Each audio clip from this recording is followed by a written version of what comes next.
Estamos de volta, o segundo bloco já.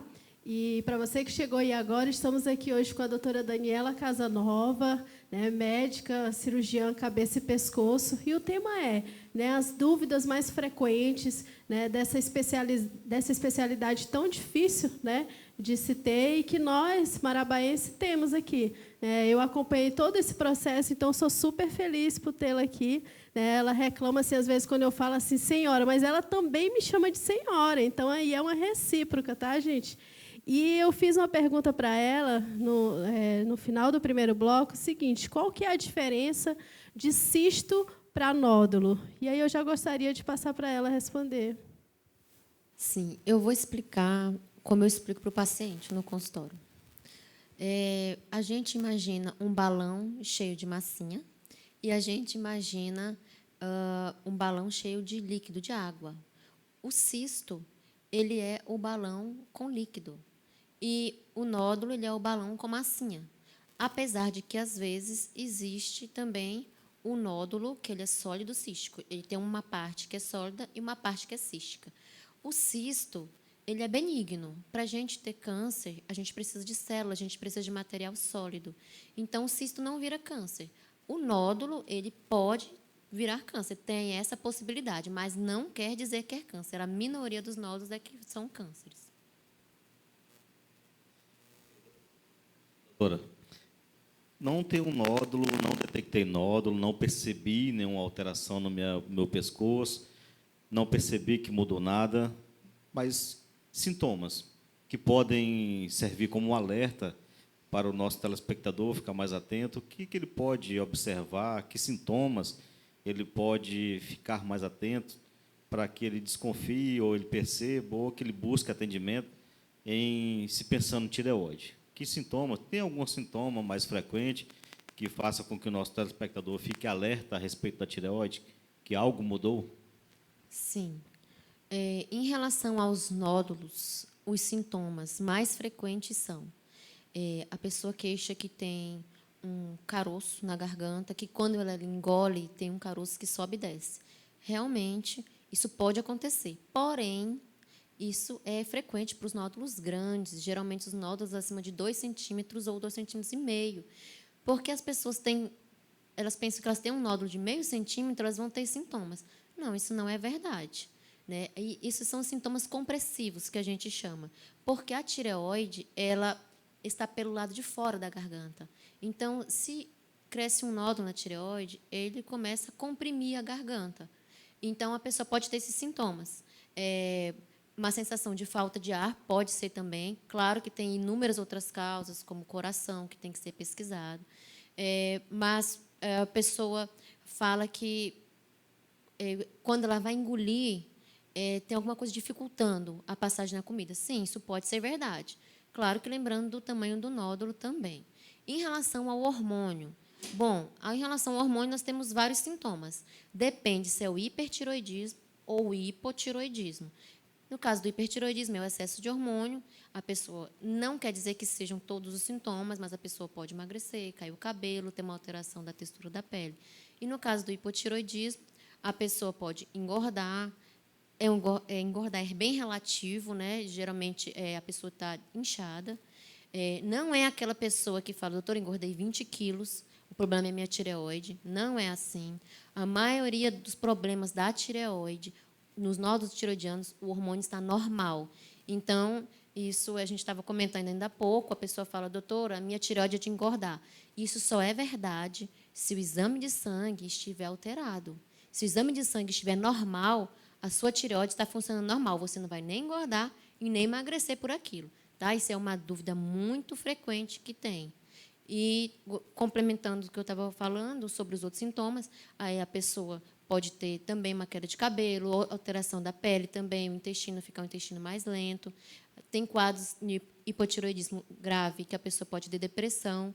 Então, a gente tem que avaliar, né, como eu disse antes, tanto o ultrassom como o exame de sangue, para a gente chegar à conclusão qual é o problema da tireoide que a pessoa tem. Daniela, existem alguns mitos em relação à tireoide que, mais uma vez, é comum nos dois consultórios, né? E talvez até no consultório também do otorrino. Então, essa queixa de que eu estou com uma dificuldade de engolir é uma queixa que aparece, como você disse, em nódulos maiores, acima de 2 centímetros, 2,5, que realmente esse nódulo vai ter esse sintoma compressivo. Mas o que é comum, que eu percebo também, em mulheres próximo da menopausa, e que aqueles sintomas adrenérgicos se exacerbam, o esôfago ele contrai. E é muito comum achar que tem uma doença de tireoide na fase da menopausa, com uma dificuldade de deglutir.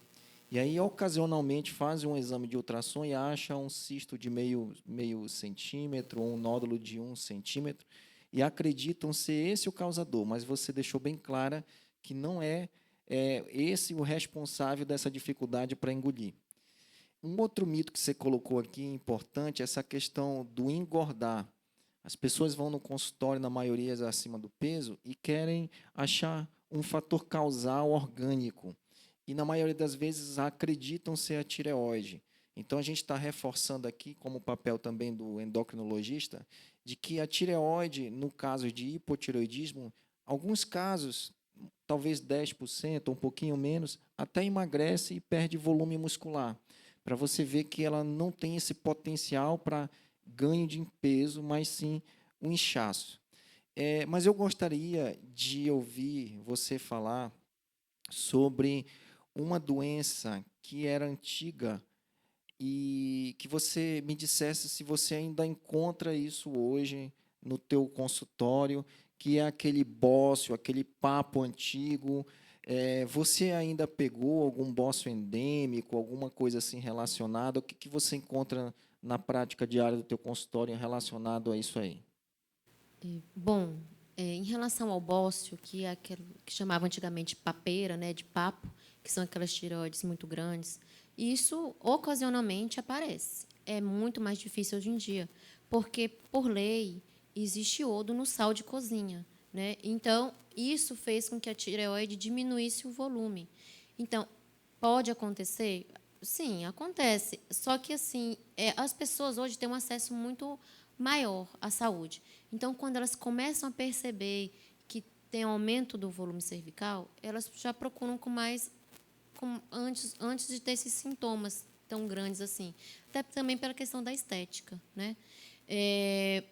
Às vezes a gente vê naquelas pessoas mais velhas, elas têm muito receio de operar, né? Tem um mito aí que as pessoas falam que a pessoa vai operar de tireoide e vai ficar sem falar. Então, as pessoas mais velhas, principalmente os lavradores, são as pessoas que, quando têm, mais frequentemente a gente vê, né? São esses casos. E eu fiquei doidinha para comentar. Naquela hora que ela estava falando, gente, de hipertiroidismo, de hipotiroidismo, assim, porque eu falo porque a gente escuta muito, né, essa questão do engordar e associa, né, doutor Wilde? Igual vocês estavam falando aí. E eu tinha um sonho, gente, de ter problema na tireoide, só para justificar o peso. Né? Então, assim, é uma coisa que é natural de muita gente querer justificar, né, doutor Marcos? Querer justificar o peso relacionado à tireoide. Então, ela já desmistificou isso. Então, infelizmente, quem está se justificando nisso já ficou meio triste aí, viu? Darmina, eu acho que no próximo programa, Jeová, se assim a gente concordar, a gente pode até falar sobre essa questão de emagrecimento e peso. Né? A gente vai discutir isso aí, ver se acho que é um tema bem interessante para o público aí que está em casa, nesse período de quarentena. A gente pode trazer essa temática aí para o próximo programa, né? Quem sabe, né? Disso a gente entende. Eu e o Marcos, a gente entende perfeitamente dessa questão de peso, né? Então, eu já gostaria de deixar aqui uma pergunta, né, que foi o final da sua fala, sobre a cirurgia de tireoide. É perigosa? Como que é feito esse procedimento? Como que é detectado que essa pessoa realmente precisa que seja realizada a cirurgia da tireoide? Bom, a cirurgia de tireoide tem várias indicações, né? Os nódulos que são maiores que 3 centímetros, as pessoas que têm os sintomas compressivos, porque, às vezes, ela não tem um nódulo grande, ela tem vários nódulos, e isso também pode fazer com que tenha esses sintomas compressivos. O chamado bócio mergulhante. Mergulhante é quando a tireoide ela fica abaixo da clavícula, e fica atrás desse osso aqui da frente, que chama externo, e isso não tem como ser examinado pelo ultrassom, porque o ultrassom não vê atrás do osso. Então, também é uma indicação cirúrgica. Outra indicação cirúrgica é o nódulo que é suspeito de câncer e um nódulo que já é câncer confirmado. E também tem a questão estética, né? A pessoa fala assim, nossa, mas estético? Sim, porque quando o nódulo é na parte da frente da tireoide, que a gente chama de istmo, ele pode ter 2 centímetros e ser um nódulo muito visível. E a pessoa fala assim, nossa, doutora, estão falando que eu tenho um gogó igual de homem. Então, para a gente deixar a pessoa mais tranquila, é indicada a cirurgia para retirar esse nódulo para ter essa questão estética. Doutora Daniela, quando se fala em cirurgia, a preocupação muito frequente dos pacientes é pós-cirurgia, as sequelas da cirurgia. E uma delas que nós temos visto na prática diária é se operar, ou após fazer a cirurgia da tireoide, eu vou ficar sem falar? Esse risco é frequente? Bom, é o seguinte, sempre há essa possibilidade. Não tem como falar que não existe. É raro, mas pode acontecer. Porque atrás da tireoide tem 4 nervos, que são os nervos da fala. 2 embaixo e 2 em cima. Eles são chamados de laringeus. Para a gente tirar a tireoide, a gente precisa identificar os laringeus de baixo e se atentar para quando tracionar a tireoide, para quando puxar a tireoide, esses nervos não virem junto. A gente tem que achar, tem que dar uma empurradinha para eles ficarem no pescoço da paciente. Eu explico assim para o paciente antes da cirurgia.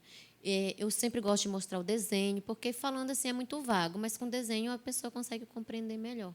E quando a gente mexe no nervo para tentar identificar, para tentar empurrar ele, sempre pode ter lesão do nervo. O mais frequente é a disfonia no caso é a rouquidão, é transitória. Quer dizer, teve uma lesão, porém, com o exercício, com fonoterapia, volta a funcionar.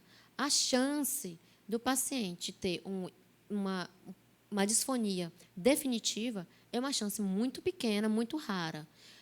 Mas a disfonia, que é temporária, sim, ela pode acontecer.